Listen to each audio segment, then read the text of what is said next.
ये बेटा उस समय की बात है जब मैं एनडी की तैयारी करने शुरू किया था, आप लोगों की तरह ही।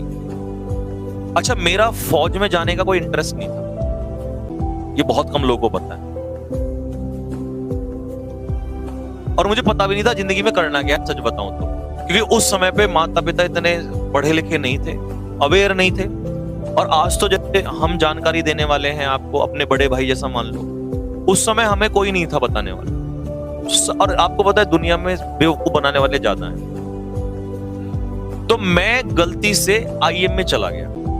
आईएम में मतलब इंडियन मिलिट्री एकेडमी, देहरादून में ही है। मैं जब स्टार्टिंग तैयारी, सबसे पहले तैयारी स्टार्ट करी थी ना, तो जब मैंने सबसे पहले तैयारी स्टार्ट करी तो उस समय देखो, इस पे हाथ रख के कसम कर रहा हूं, और यहां हाथ गया ना तो समझो कि हर एक वर्ड, मेरा वचन, जो भी वर्ड निकलेगा वो सच्चा निकलेगा।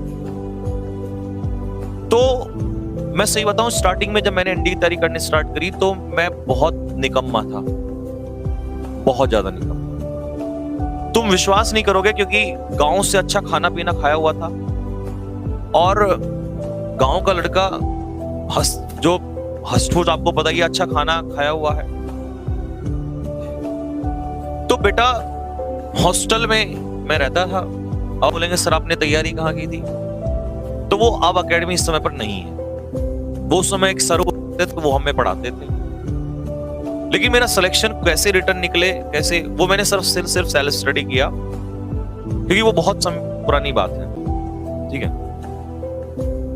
तो क्या हुआ कि मैंने कई बार बताया होगा कि मेरा जो फर्स्ट अटेम्प्ट था उसमें मेरा एडमिट कार्ड रिजेक्ट हो गया था। क्या हो गया था? एडमिट कार्ड मेरा रिजेक्ट हो गया था। मतलब जो मेरा फर्स्ट वाला था ना, वो मेरा एडमिट कार्ड रिजेक्ट हो गया था, जो भी मैंने बताया था। फिर मैंने नेवी का पेपर दिया था, मर्चेंट नेवी का, तो मेरा नेवी पेपर निकल गया था। तो मेरा जो रिजेक्ट हुआ था वो अगस्त वाले का रिजेक्ट हुआ था, सेकंड वाले का, समझ रहे हो ना। एक अप्रैल में होता है, दूसरा उस समय पर अगस्त में होता था। इस बार तो सितंबर में हुआ। तो मेरा वाला मैंने वो दिया और मेरा वो कैंसिल हो गया। अब मेरे को जुनून था, पागलपन था कि मेरे को एनडीए ज्वाइन करना। तो मैं घर पे चला गया। घर वालों ने कहा बेटा तैयारी अब नहीं कराएंगे। मैंने बहुत खुशामंद की तो वो मान गए। लेकिन जैसी ये मैं आपको घटना बताऊंगा, मेरी जिंदगी में ऐसी कई घटनाएं हैं। इसीलिए मैं इस छोटी सी उम्र में पागल नहीं हो रहा हूं कि मुझे तुम्हारे जैसे बच्चों के सपने पूरे। लोग इस समय अपने बिस्तर पे सो रहे होंगे, मजे कर रहे होंगे, लेकिन मैं तुम्हारे साथ क्यों? क्योंकि मैं उस दौर से गुजरा हूं, मेरे को एक एक दर्द याद है। तो मैं जब आ रहा था तो मैं सर्दियों वाले टाइम में, मतलब मुझे अप्रैल वाले सेशन के लिए, जैसे तुम आए हो ना, बिल्कुल सेम सिचुएशन। तो क्या हुआ कि मेरे को कुछ प्रॉब्लम हुई, ठीक है। अब मैं वो तो नहीं बताऊंगा। प्रॉब्लम हुई, मेरे को डॉक्टर ने बोल दिया कि इसका ऑपरेशन होगा। अगर ऑपरेशन नहीं हुआ तो समस्या ज्यादा बढ़ जाएगी। मैं समझ गया, मैं समझ चुका था कि मेरे सपने पूरे होने के बीच में कहीं ना कहीं मेरी किस्मत आड़े आ रही है, क्योंकि मैं ये चीजें बहुत रियलाइज करता हूं। अब मेरी जंग जो है भगवान से चल रही थी। मैं सोच रहा था यार तू कि मेरे पीछे पड़ा हुआ, उससे पहले भी मैं एक्चुअली एथलेटिक्स में भी था 11th-12th में, तो उसका भी अभी बताएंगे। तो मेरे वहां भी मेरे को कैसा ऐसा ही मेरे साथ दिक्कत हो गई थी। तो मैं जब आ रहा था तो मेरे साथ एक घटना घटी। अब डॉक्टर ने कहा कि और माता जी को बात पता चली। अब तुम्हें पता है माँ तो माँ होती है, वो तो मानेगी नहीं बिल्कुल। तो मेरा ऑपरेशन करवा दिया गया। अब मेरा ऑपरेशन हुआ और वो इतना भयानक था कि आप समझ सकते हो कि 7 दिन तक ना, 7 दिन हम ऐसे सोते हैं ना, मैं ऐसे नहीं सोया, ऐसे नहीं सो पाया। 7 दिन तक मैं ऐसे नहीं सो पाया। मुझे और सिर्फ मेरी माँ मेरे पास रहती थी 7 दिन तक। पिताजी थे, वो देख नहीं पाते थे, तो उनको होता था कि मैं, होता ना कि कुछ पेरेंट्स ऐसे होते हैं, मतलब कि मैं इसका ये दर्द सहन नहीं कर पाऊंगा, ठीक है। तो पिताजी हमारे थोड़े कमजोर दिल के हैं। तो माता जी तो भाई, तो मुझे आज भी वो सीन याद आता है कि जब मैं ऐसे होता तो मुझे ऐसे नहीं था, मैं 7 दिन तक ऐसे नहीं रहा, मैं ऐसे था, ऐसे, कभी ऐसे, फिर मुझे ऐसे, मेरी माता जी उठाती थी और मुझे ऐसे, क्योंकि मैं हट्टा खट्टा बहुत था। लेकिन उस समय आप समझ सकते हो कि इतनी बड़ी समस्या, सब, मैं बहुत पतला सा हो गया था, ऐसे। 7 दिन लगातार मैं ऐसे और ऐसे, 4 दिन तक तो सिर्फ मुंह में पानी जाता था या कुछ लिक्विड जाता था, इसके अलावा कुछ नहीं। तो माता जी मुझे देख के रोती थी और मैं माता जी को देख के रोता था। अच्छा, वो इसलिए रोती थी कि उनके लड़के का क्या हाल हो गया, और मैं इसलिए रोता था कि मेरे सपने, मेरा एनडीए निकल जाएगा भाई।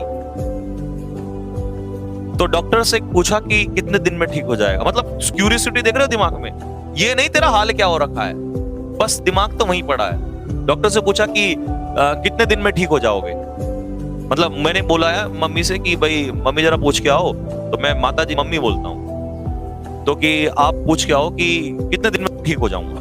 मम्मी ने कहा क्यों? मैं कह रहे पूछ तो लो जरा एक बार। तो डॉक्टर ने कहा कि ज्यादा नहीं, बस 10-15 दिन में ठीक हो जाओगे। और मेरे खुशी का ठिकाना नहीं रहा। मैं कहा 10-15 दिन में, तो 15-20 दिन में तो चला ही जाऊंगा, क्योंकि मेरा ऑपरेशन लगभग हुआ था नवंबर के आसपास, और आपको पता है कि अप्रैल में पेपर होता है। तो मैं एक दिन, क्योंकि मुझे पता था अगर एक दिन मैं यहां रहा तो मेरा पेपर, क्योंकि पढ़ ही नहीं पाऊंगा वहां पे,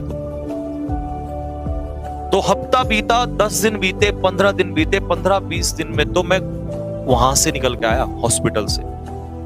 और डॉक्टर ने जाते समय क्या बात छुट्टी दी, तो पता क्या बोला बेटा अगर कम से कम, उन्होंने कहा कि बेटा मैं झूठ बोल रहा था। अब मुझे आ गया गुस्सा, मैं कहा आपको झूठ बोल रहा, आप जानते हो मेरे ड्रीम्स के बारे में। उसने बोला बेटा तुम्हारी जान से बढ़ के नहीं है। माता जी ने खूब बोला, मुझे उल्टा सीधा बोला कि तेरे सपने भाड़ में चले जाएंगे, ये हो जाएंगे, ये हो जाएंगे, लेकिन मैं कहां सुनने वाला था। मैंने कहा मुझे फाइनल बता दो कितने दिन मैक्सिमम में रुक सकता हूं। तो डॉक्टर ने बोला कि देखो बेटा कम से कम तुम्हें 1 से 1.5 महीने का रेस्ट मिनिमम करना पड़ेगा, 1.5 महीना तो करना पड़ेगा। और अब मेरे दिमाग में आ गया था 1.5 महीने का मतलब है जनवरी, और जनवरी में मैं यहां से जाऊंगा, थोड़ा टाइम भी मुझे लगेगा, तो मतलब फरवरी, मतलब कुछ नहीं बचने वाला। मैं वहां से निकला, मैं घर पे पहुंचा, मुश्किल से 1 हफ्ता मैं वहां पे रुका, 1 हफ्ता। और जो मेरा ऑपरेशन हुआ था उसमें ये मान लो कि उसमें ये होता था कि जब पट्टियां चेंज होती थी तो ब्लीडिंग स्टार्ट होती थी। क्योंकि अब ये मान लो ना, जो आदमी 7 दिन तक, समझ रहे हो ना, अब घर वाले तो सब देख रहे थे और मैं एक बात कर रहा था कि मैं जाऊंगा, तो घर वाले तो बोला तू पागल है क्या, कौन करेगा तेरा वहां देहरादून में, कौन होगा, कैसे होगा। तो मेरा एक दोस्त था, मेरे को आज भी याद है, अतुल पुंडीर उसका नाम था, वो मुजफ्फरनगर से था, अतुल पुंडीर नाम था, और वो बहुत छोटा सा था, मतलब उसकी हाइट तो ठीक थी लेकिन पतला सा शरीर में था, कहूं तो इसके जैसा था, लेकिन इसकी हाइट छोटी, उसकी थोड़ी हाइट बड़ी थी। तो मैं लड़ झगड़ के, और उस समय मेरी पट्टियां भी चल रही थी, तो मैं लड़ झगड़ के आ गया। अब जहां मैं पढ़ता था तो वो सर थे, वो किसी फौज वॉज से रिटायर्ड नहीं थे, बस एक जुनून था उनमें बच्चों को पढ़ाना। अब तो वो इस समय नहीं है।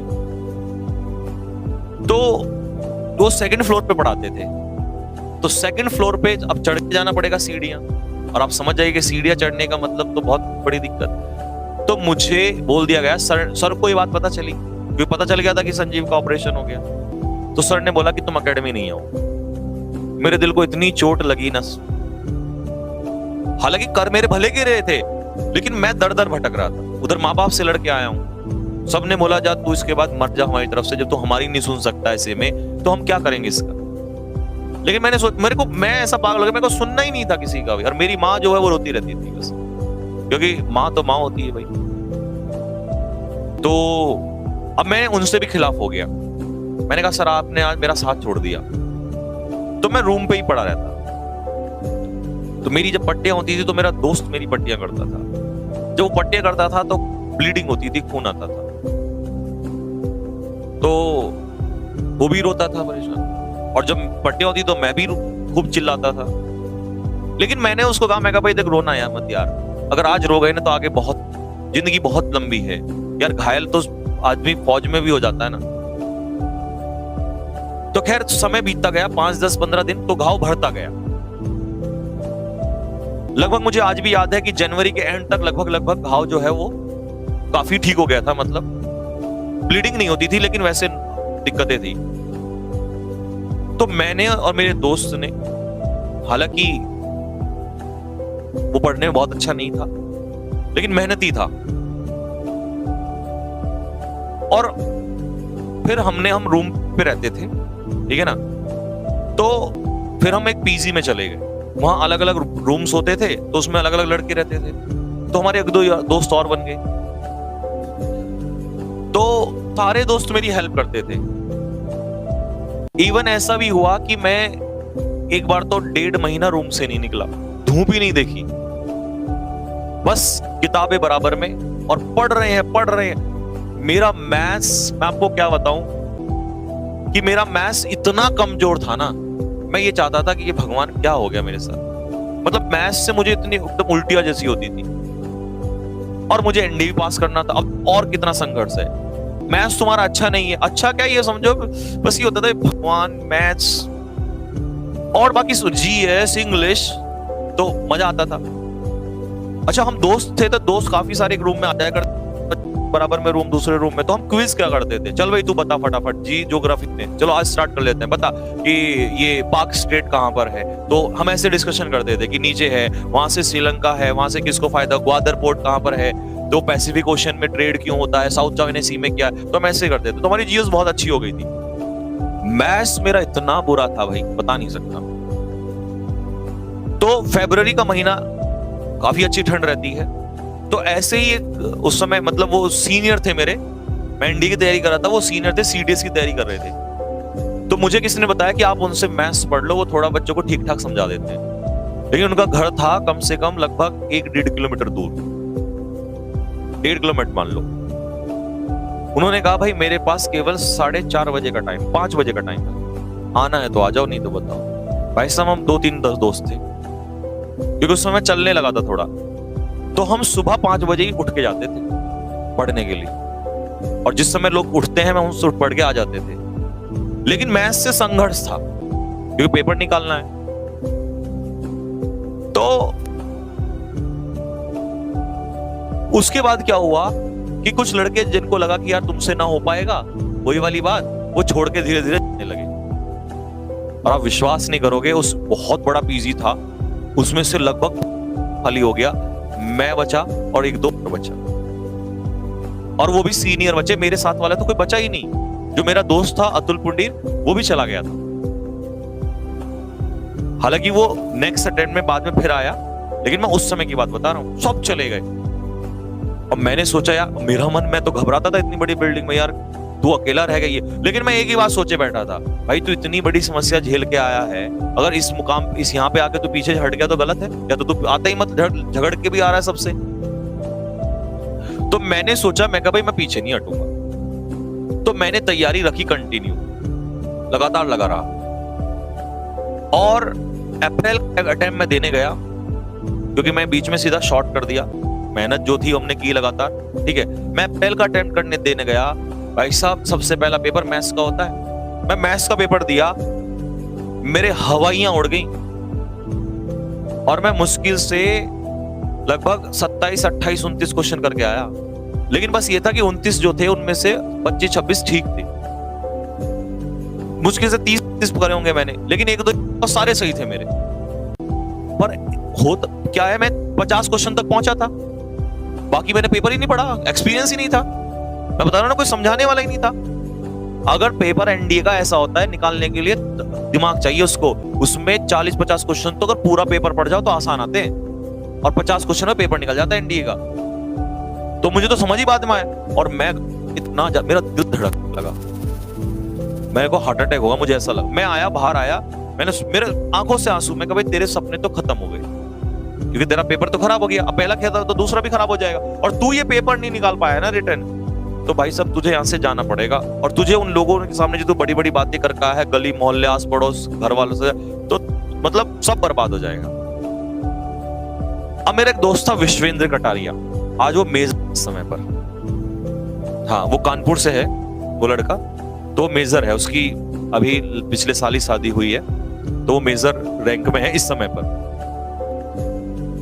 उसकी वो मजाक उड़ाते थे क्योंकि वो हिंदी बोलता था, हम थोड़ा इंग्लिश मीडियम से थे, तो हमें थोड़ा सा अपने आप पे एटीट्यूड था कि भाई इंग्लिश मीडियम है ये वो सो, लेकिन कभी जिंदगी में ऐसा नहीं करना चाहिए। इसीलिए मैंने जो गलतियां की मैं वो कभी अपने बच्चों को नहीं करने दूंगा। हम उसकी मजाक उड़ाते थे, लेकिन उसमें ज्ञान का भंडार था। बोलता तो हिंदी में था, प्यार बोलता था, कहता हम तुम्हें संजीव पीट देंगे, देखो हम कह रहे हैं आप हमारा मजाक ना उड़ाओ। और बच्चा बहुत सीधा, हट्टा खट्टा था लेकिन सीधा बिल्कुल, बोला जैसा होता है ना लखनवी अंदाज में, और मुझे बहुत अच्छा लगता था। तो वो मुझे वहीं मिल गया, देहरादून में ही सेंटर था उसका, मेरा भी वहीं पे, और मुझे बाहर मिल गया रेलवे स्टेशन पे, हम वहीं घूम रहे थे आसपास।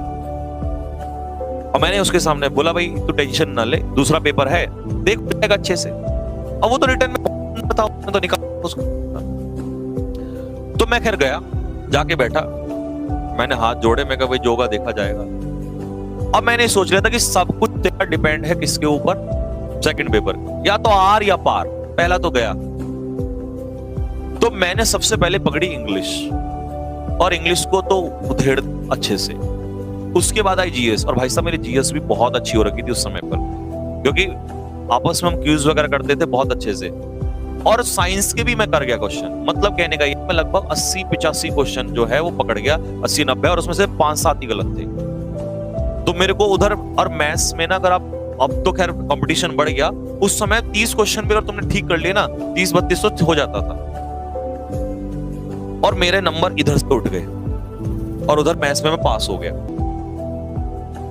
लेकिन मुझे थोड़ी पता क्या होगा, मैं तो दे के आ गया। और भाई साहब पेपर देने के बाद मैं घर नहीं गया, मैं रुका रहा, रिजल्ट का इंतजार रहा मुझे। और जिस दिन रिजल्ट आने वाला था मेरी धड़कनें इतनी तेज थी, मेरे को बस उस दिन मैंने भगवान से एक बात मांगी थी, मैं कहा भगवान मुझे ना ये पेपर मेरा क्लियर करा दे, मैं तेरे से जिंदगी में कुछ नहीं मांगूंगा। होते ना कि आज मांग ले फिर कल फिर।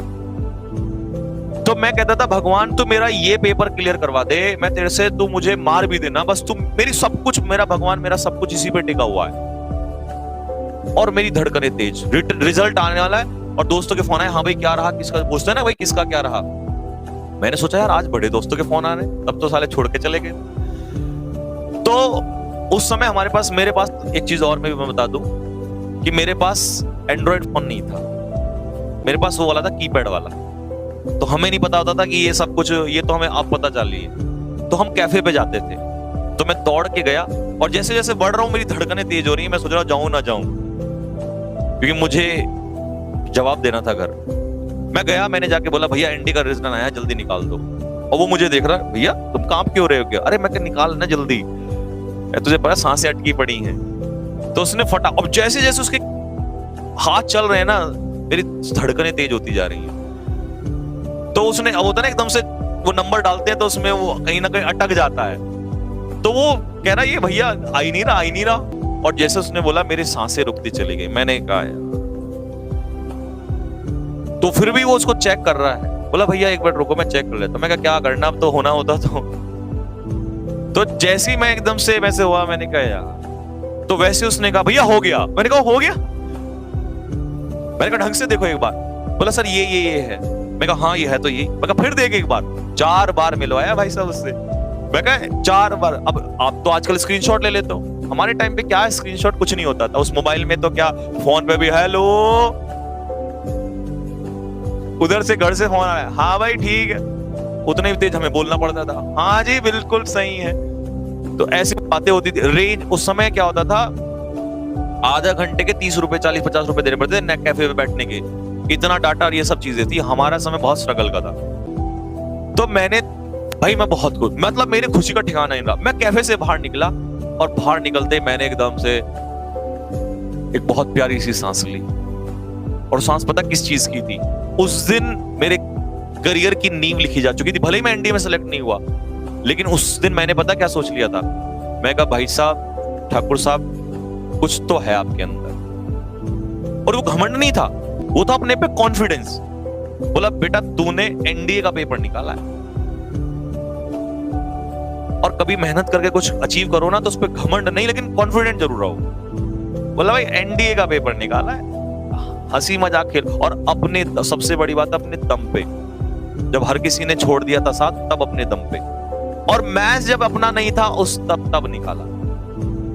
और मैं झूमता झूमता मीठे मीठे कदमों से चलते हुए आ रहा हूं। और जैसे ही मैं पीजी में आया तो वहां पे वार्डन थे एक भैया, मैंने उनको आते ही मैं कहा भैया ये तुम्हारे 100 रुपए। बोला क्यों, मिठाई खा लेना रे, क्या दिक्कत। बोला क्या हुआ, मैं कहा एनडी का रिटर्न निकल गया है। बोला बहुत बढ़िया। लेकिन जैसे ही मैं ऊपर अपने रूम की तरफ बढ़ा, मैंने फटाक से फोन निकाला और मैंने सीधा माता जी को फोन मिलाया। मेरे को आज भी याद है सबसे पहले।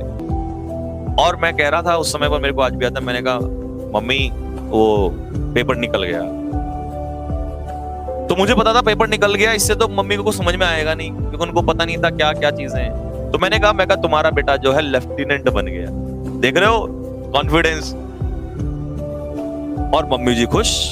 बोला बहुत बढ़िया भाई, बहुत बढ़िया, आज तो हो गया। अब मुझे कोई, लेकिन अब मैं तो ये बात कह तो दी मैंने, और मैं सिर में टेंशन, क्योंकि ये तो मुझे पता था भाई ये मम्मी को तो लेफ्टिनेंट बन गई, लेकिन तेरी तो एसएसबी अभी बहुत दूर पड़ी है भाई, जर्नी आधी हुई है। तो बच्चा मैं बड़ी टेंशन में आ गया। फिर मैंने सोचा, मैंने बताया मैं नहीं अभी एक इंटरव्यू, लेकिन कैसे बताया, क्योंकि मम्मी को तो खुशी मिल चुकी थी, तो मैं ये गलत नहीं वो रखना चाहता था। मैंने कहा अरे कुछ नहीं, अब छोटा सा इंटरव्यू होगा, और मैं कहा उसको तो मैं ऐसे यूं निकाल दूं। और भाई खुशी मिली बहुत ज्यादा। उसके बाद मैं लगा तैयारी, और सबको पता चला गांव में, इधर इधर आसपास। बोला हमें तो पता था भाई कुछ ना कुछ करेगा, हम तो पहले ही कहते थे इस लड़के में बात है। हाँ, उस छोटी सी उम्र में मुझे एक बात समझ में आ गई थी, मुझे दुनिया के खेल समझ में आ रहे थे कि कब लोग अपने कब पर आए। समझ रहे हो, इंसान बहुत मैच्योर तब होता है जब वो खुद सीखता है। तो मुझे उसी उम्र में सब कुछ दिखाई दे रहा था कि कैसे तेरी जिंदगी उलट पुलट होती जा रही। तो फिर मुझे खैर ध्यान नहीं देना था, मैं निकल पड़ा एसएसबी के लिए। और मुझे आज भी याद है कि जब मैं एसएसबी के लिए गया तो मैं सीधा पहुंचा दिल्ली। दिल्ली में कर्नल डागर के पास पहुंचा। कर्नल डागर सर हैं, ठीक है, और दिखावे वाले मुझे पहले से ही पसंद नहीं है। वो बिल्कुल सिंपल, नॉलेज के भंडार। वो औलाबाद बोर्ड में रह भी चुके हैं। तो उनके पास जब क्लास होती थी तो 10-12 दिन की क्लास होती थी। गर्मी का उस समय था, क्योंकि गर्मी आ चुकी थी। समझ रहे हो, रिटर्न का जब रिजल्ट आता है अप्रैल वाले का, तो गर्मी आ चुकी होती है। और हम उस गर्मी में भाई कैसे कैसे मतलब ये होता था 13 दिन कैसे कैसे कटेंगे हमें समझ नहीं आता था, ठीक है। लेकिन डागर साहब के साथ में जाके ना जो जिंदगी में सीखा वो बहुत मजा आया। पहली चीज तो सीखी कि बी सिंपल, बी ऑनेस्ट। जब पहले दिन क्लास हुई तो पता है उन्होंने कैसे, वो अपनी स्टेज पे जैसे मैं बैठा हूं ऐसे बैठते थे और बच्चों को बैठ जाओ। तो सबसे पहले आते ही तो वो कम से कम 200-300 गालियां सबसे पहले शुरुआत होती थी, तेरा ये तेरा वो, ठीक है। और ऐसी ऐसी गालियां जो कभी सुनी नहीं थी हमने। तो हमें लगता था यार ये कर्नल डागर, कर्नल नाम किसने रख दिया। तो बिल्कुल जैसे देहाती इंसान, और वो हरियाणा से थे, तो हरियाणा में तुम्हें बताओ और अक्खड़। तो 1-2 दिन उन्होंने हमसे ऐसी बात की। हमने सोचा यार कहां फंस गए, ये सब ड्रामा है। तीसरी रोज एक दिन एक लड़का जो है वो इंग्लिश में कुछ उल्टी सीधी बोल गया, उधर ना शो ऑफ वाले। उन्होंने कहा रुक भाई, वैसे वो हरियाणवी आपको बताया, रुक भाई रुक जा, ऐसे करके थम। हाँ, जो इंग्लिश उन्होंने बोली ना भाई साहब, वहां सीडीएस वाले भी थे उस समय पर, एनडीए वाले भी थे, और मतलब हैंड्स, और हम भी इंग्लिश मीडियम से थे, हम तो और 4 चांद आगे थे, लेकिन हम ऐसे हैंड्स डाउन। आधे घंटे वो इंसान रुका ही नहीं बोलते हुए, और सब बाउंसर सर के ऊपर से, इतनी फास्ट। उस दिन एक बात सीख ली थी कि जिंदगी में कभी कुछ भी आए उस पे घमंड मत करो। क्या पता सामने वाला तुम्हें बेवकूफ लग रहा हो, पर अंदर से वो कौन खूंखार आदमी बैठा हुआ है। तो उन्होंने हमें सबको एक बात बोली थी कि बेटा मैं जो तुम्हें ये गाली और ये सब, ये पता है क्यों कर रहा था, जिससे तुम्हें कंफर्टेबल फील हो जाए, तुम्हें लगे भाई वाह अपने जैसा मिल गया है तो कोई। और एसएसबी में तुम्हें ऐसे ही बाहर करते हैं वो लोग, तुम्हें कंफर्टेबल फील कराते हैं और तुम उसमें बह जाते हो। हमेशा जेन्युइन रहो अपनी जिंदगी में। और एसएसबी स्पेशली एनडीए में तो जेन्युइनिटी मांगती है। क्या मांगती है? नॉलेज नहीं, नॉलेज सीडीएस। एनडीए में नॉलेज के लिए तुम रिटन पास कर चुके हो, तुम्हें क्या चाहिए? जेन्युइन। तो मैंने 10-12 दिन का वहां तैयारी किया और भाई मैं वहां से निकल के आया और मैं तैयारी के बाद मैं सीधा पहुंचा। फिर मेरा पहला एसएसबी जो था वो 22 एसएसबी बोर्ड भोपाल, मुझे सब कुछ याद है इस समय पर, sorry Bhopal 22 SSB board Madhya Pradesh Bhopal. बहुत खुश, इतना खुश जैसे पता नहीं मैंने क्या जंग जीत ली हो भाई। इतनी खुशी तो जिंदगी में आज तक नहीं मिली। घर वालों से बोला मध्य प्रदेश जाने के 12,000 रुपए लगेंगे, जबकि लगते 3-4 हजार। अब तुम समझ रहे हो ना कॉन्फिडेंस। अब है बहुत नहीं, अब तो पैसा मुझे तरसाया घर वालों ने। अब तो मुझे पता था मेरे पास मौका आ चुका था, शैतानी पहले से ही था बिल्कुल।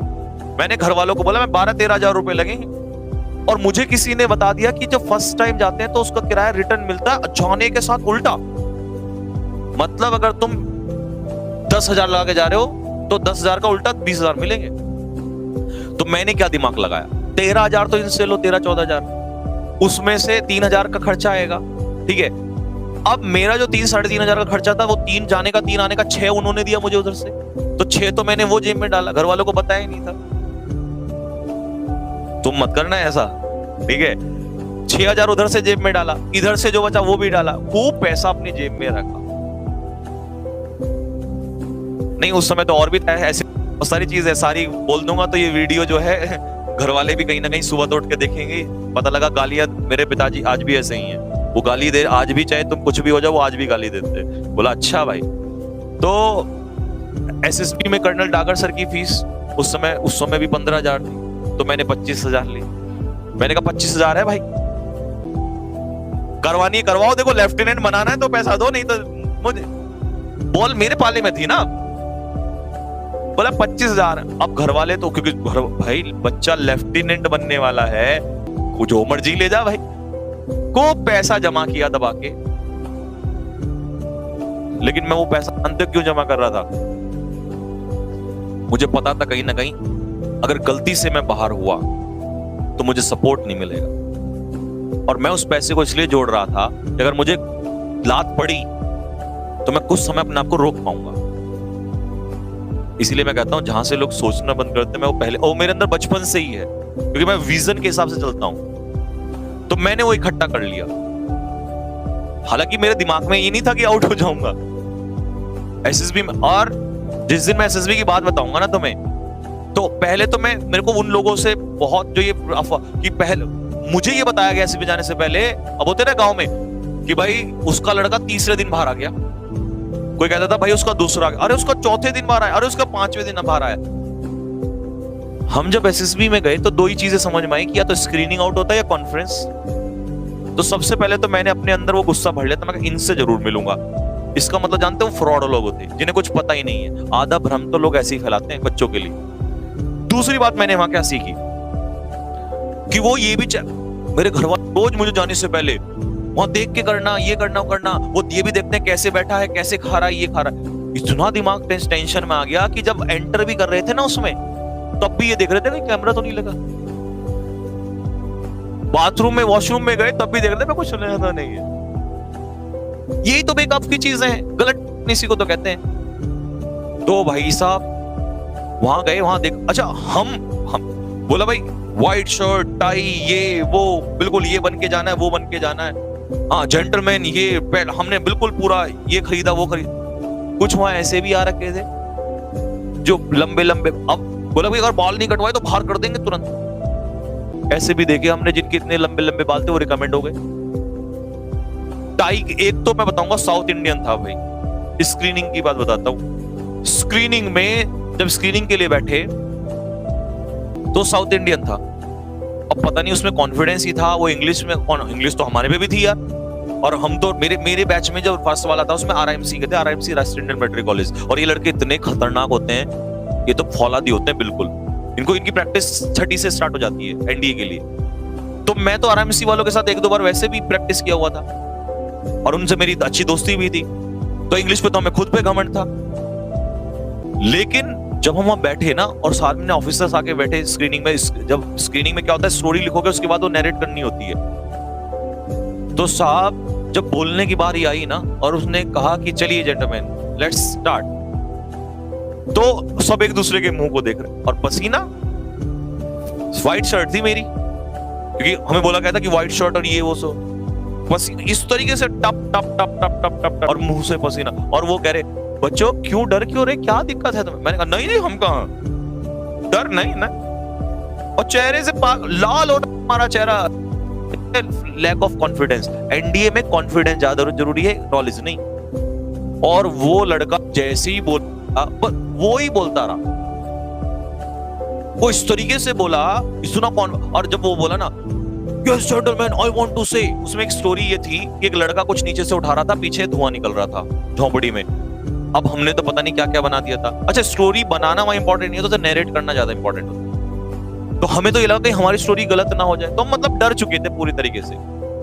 और इवन मेरे में रिमकॉलियंस भी था, वो नालायक, मैंने उसको बाद में गालियां भी दी। मैं कहा चल मैं तो ठीक है, तू क्यों डर रहा था? तो भाई वहां सबकी हालत खराब होती है। और उस लड़के ने तुरंत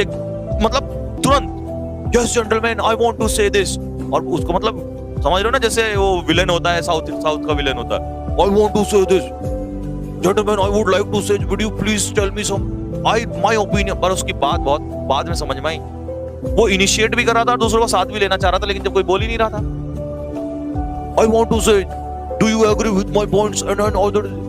मैंने कहा ये तो सबसे पहले बाहर होगा, कम से कम हम इसलिए तो सो जाएंगे कि हम चुप बैठे थे, कुछ गलत ही नहीं बोला।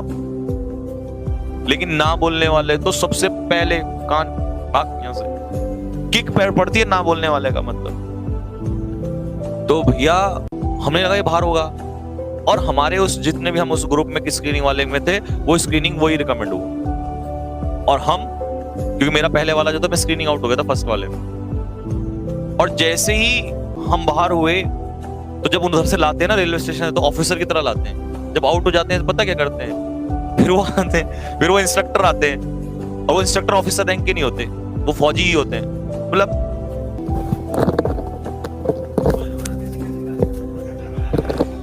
ऐसी ऐसी गालियां उन्होंने दी, बोला 2 मिनट के अंदर अंदर अगर कमरे से बस में मुझे, बस भी कहां, ट्रक, अगर मुझे ट्रक में सामान नहीं मिला, गालियां समझ रहे हो, ये कर दूंगा वो। और एक दो जो था वहां रो रहे, बोला रो रहा है तो फौज में आए भाई, इतनी गालियां उन्होंने दी। अब वहां समझ नहीं आ रहा था अपना दर्द छुपाएं सुन। और मैं एक बात नोटिस कर रहा, मैंने कहा यार जब आए थे तो तब तो जब आए थे ना तो बहुत चेकिंग से, जेंटलमैन ये जेंटलमैन सीट नंबर ही जेंटलमैन ही। मैंने कहा आप जेंटलमैन कहां चले गए? जैसे फौज में भर्ती में नहीं होता, पहले तो ठीक है और बाद में तो पीछे से डंडा पड़ता है। हाँ इज्जत इतनी खराब हो गई, मैंने कहा बैठ लो, अगर 2-4 लग गए ना तो और बेइज्जती हो जाएगी। और भाई साहब वहां से निकले, रेलवे स्टेशन पे ऐसे पटका, रेलवे स्टेशन पहुंचते बोला 1 मिनट में, अगर 1 मिनट में खाली हुआ ना, बोला तुम हमें चलो जल्दी फटाफट। तो भाई 1 मिनट के अंदर ट्रक खाली हो। और हम जैसे होते ना कि इनको बेवड़े हो या कुछ भी बहुत बुरे, इनको फेंक दो तो रेल। अब हम वहां अपने बैग लेके, कोई रो रहा है कुछ, और पूरा भोपाल स्टेशन जो है वो भीड़ से भरा हुआ, अब लोग हमें देख रहे हैं। मैंने कहा यार ये तो बेइज्जती हो रही है। तो अच्छा उधर से आते तो रिजर्वेशन करवाते हैं कुछ लड़के, हमने तो अपना रिजर्वेशन भी भूल गए। हमने कहा ट्रेन के वैसे ही अरे कहीं मालगाड़ी में चढ़ लो, 2 दिन में पहुंचेंगे, 4 दिन में कोई मतलब नहीं है, मैं कहा यहां से निकल लो। तो हम एक ट्रेन के डिब्बे में चढ़ गए और उस डिब्बे में सारे हम ही थे लड़के, और भाई कुछ रो रहे थे, कुछ एक दूसरे को संभाल रहे थे। तो हमने सोचा, मैं कहा भाई ऐसे तो काम चलेगा नहीं, मैं कुछ गा बजा लेते, क्योंकि दर्द कम करना था। तो हमने गाना बजाना स्टार्ट किया, भैया पूरा डब्बा शुरू हो गया। तो खैर उस समय हमारी जर्नी जो थी, क्योंकि हम अपने आप को कूल कर रहे थे और कुछ नहीं कर रहे थे। और सोल्जर ना हमेशा ऐसा ही होता है, फौज में भी लड़ता है, रोता है, अपने आसपास साथियों को सेक्रीफाइस करते देखता है, शहीद होते देखता है, लेकिन अपना दर्द छुपा के बैठा रहता है। तो ये हमेशा से जर्नी फौज की ऐसी होती है।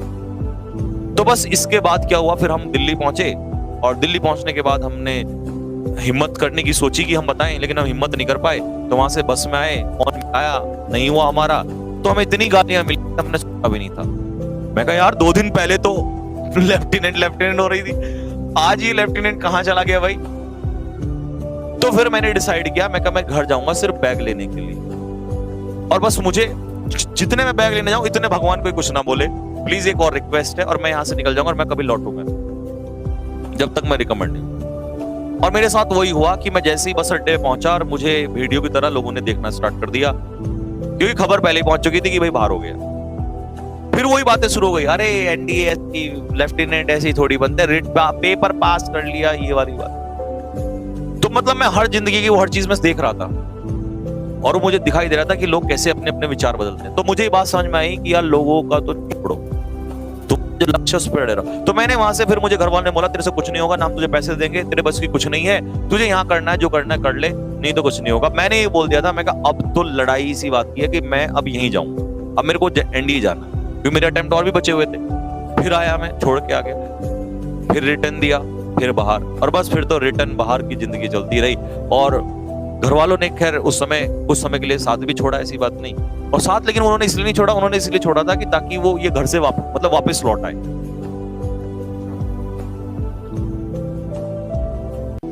लेकिन मैंने ठान लिया था कि मुझे वापस नहीं लौटना, और वही हुआ।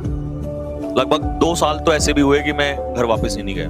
होली होती थी, दिवाली होती थी, बस रोती थी तो मेरी माँ रोती कि बेटा इस बार ये त्योहार है, आ जा इस बार। मैंने कहा नहीं, किस मुंह से आऊं बताओ, क्या करके आऊं, कैसे आऊं। और जब मैं इंडिया का लास्ट अटेम्प्ट में बाहर हुआ ना, तब मैं आखिरी बार रोया था, और मैंने उस दिन ये सोचा था कि अब मुझे जिंदगी की कोई भी खुशी मिल जाएगी ना, तो बस वो एक जीना है। लेकिन होता ना कि हाँ अंदर, क्योंकि कहते ना प्यार एनडीए होता। उसके बाद मैंने सीडीएस दिया, मुझे मजा नहीं आया। अब आप बोलोगे सर फौज में थी तो क्यों नहीं गए। देखो एक चीज होती है ना, मुझे वही चाहिए था। अब ऐसे तो फिर बाद में एसएससी निकाला, मर्चेंट नेवी वो निकाला, ये निकाला, वो पेपर दिया ये, और चाहता तो मैं, जब मैं इतने साल से लगातार पढ़ा रहा हूं तो पढ़ के निकाल लेता पेपर, क्योंकि मैं तो उस उम्र में पढ़ना स्टार्ट कर दिया था बस। लेकिन मेरे को था कि मैं अगर कल को आई है कुछ, अरे कुछ नहीं है। बात तो वही थी कि वहीं जाना है, वहीं वो स्पेशल ट्रेन जो है ना उसमें ही बैठना है। तो फिर मैंने एक बात सोच ली थी, मैं कहा नहीं अब तो छोड़ो जो होगा, अब जो जिंदगी में जहां ले जाएगी वहां कर लेंगे। फिर उसके बाद बहुत सारी चीजें, उथल पुथल ये सब कुछ, तो ये एक हिस्सा है। हालांकि उसके बाद सेकंड अटेम्प्ट, फिर थर्ड, उसकी भी अलग अलग कहानियां हैं। लेकिन ये मेरी जिंदगी का वो पार्ट था कि जहां मैंने अब वास्तव में एक बड़ा स्ट्रगल किया।